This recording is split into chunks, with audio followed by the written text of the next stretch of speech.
fighter making his debut and training out of the sweat box in Lexington. And we will throw it to our ring announcer, Scott Martin, for the official fighter introductions. This is fight number 5 in the MCF St. Paddy's Day Beatdown. Introducing first out of your Lavender's blue corner. This fighter stands 5 foot 6 inches tall and weighed in at 156 pounds. This fighter makes his debut representing the sweat box and fighting out of Lexington, Nebraska by way of Los Angeles, California. Make some noise for Rafael Garay.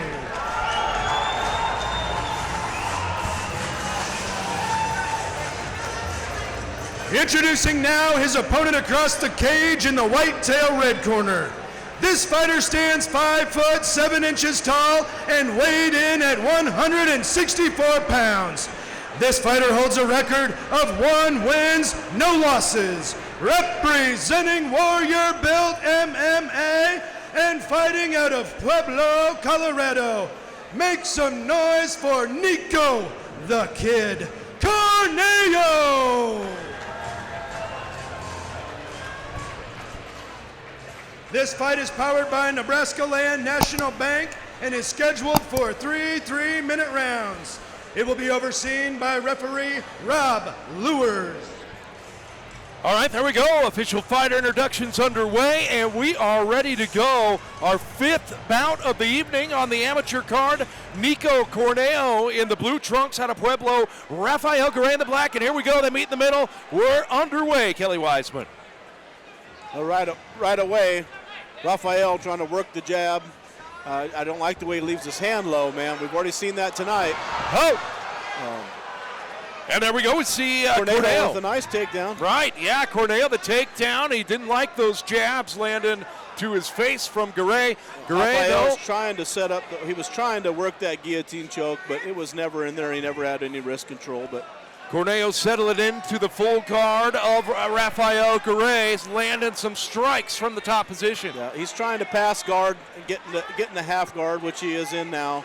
He really needs to spin him into that cage and bring his head up and just start dropping bombs on him. But he's trying to set up an arm triangle. Slides into the half guard now. Garay trying to. Got the whizzer. He's there we go. The whizzer. Nice job by Rafael. Back up to the feet as Garay gets out of some danger there. Not a lot of damage done, though, on the ground, I believe, Kelly Wiseman. Now Garay with the guillotine. He's got in. That thing is pretty deep. Hangs on through the slam. Nice slam, but he's still got that guillotine in, but it's going to be tough if he doesn't get a leg around him. He really doesn't have anything right now until he gets his leg around him. At what point do you save the arm, Kelly Wiseman? A while ago. I mean, if you're not going to work getting your legs somewhere, positioning them so you can finish that submission, then don't let your arms gas out, because that happens quick. If you've ever tried to hold something in a bear hug for an extended period of time, those arms burn out pretty fast. Absolutely. And that's when the thing's not fighting against you to get out of it. Yeah, and you got to remember, guys are battling for wrist control. Like right now, he's battling for wrist control.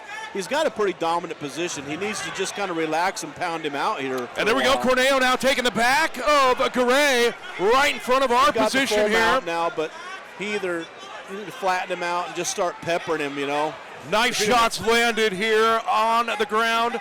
50 seconds left, round number 1. He's going to try to set up that rear naked choke, but you just want to soften him up and just drop bombs for a while. Makes it harder for him to fight stuff, but you also get sweaty and it makes it hard. Nice. Those are pretty nice shots. We hear the corner of Cornejo. He doesn't have it. It's up over the mouth, which is more uncomfortable and hurts than it's not something you'll tap from. So he just needs to relax in there. And just more relax. Of a neck crank than a choke. Yep. And now the full mount for Cornejo. Several times, and that's your choice. You can either take the pounding or spin and give up your back and battle the rear naked choke. And it's just 10 seconds left, round number 1. A round dominated by Nico Cornejo. Well, he's done a really good job of controlling him. I mean, and establishing him. And Rafael had to wear him that whole round, so that takes his gas. He's going to be gassed out coming out of this next round. Saw a couple nice strikes landed by Garay early on in the round, and Cornejo having nothing to do with that, taking it to the ground. Kept it there for most of round number one. Yeah. Did let Garay up once, but down on the ground most of the time. It looked like Rafael had a game plan, that he was sticking to start off with. He was, clearly wanting to set up the jab. It was looking good until the double leg, until the takedown. And there you have it, round number one in the books. Our first bout of the evening to exit round number one. We are going to round number two. Well, what's a round two? They had to dust off the round two card for the ring girl to bring it into the cage over there, Kelly. What are you saying to your fighters here if you're Rafael Garay? Well, if I'm Rafael's corner, he needs to keep distance. Keep whatever your game plan was coming in, keep with it. But you got to move angles. He's just going straight back. You can't go straight back because the guy that's going to shoot on you is going to come press you right to the cage. So he needs to come out and circle.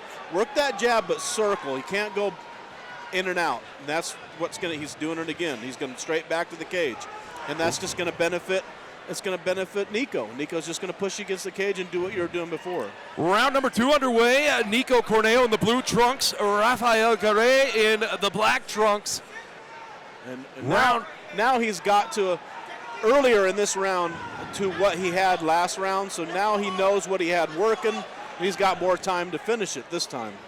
A little more comfortable maybe being in that top position too. Well, he knows he's got him tired. He knows he can dominate him.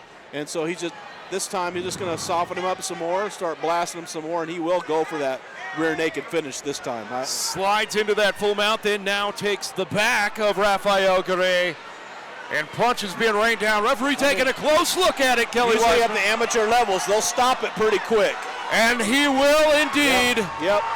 There we go. Round two by referee stoppage. And Nico Cornejo improves to 2-0 in his amateur MMA career. That's one thing to remember about the amateur bouts. The referees aren't going to probably let as much go as they would in a pro fight or a seasoned fighter or a title fight, because these are debut guys, new guys. A guy with one fight. They're not going to let these guys just sit there and get pounded on. With the athletic commission overseeing this, they're always going to err for fighter safety. So they're not going to let him pound him there for a long. Well, I thought Nestling's fight should have been stopped a little sooner than what it was, but you'll see that. You'll see quick stops. But and that was a necessary quick stop. 55 Here's Scott Martin with the seconds into official your decision. second round. Winner due to referee stoppage, Nico Cornejo. The Pueblo, Colorado.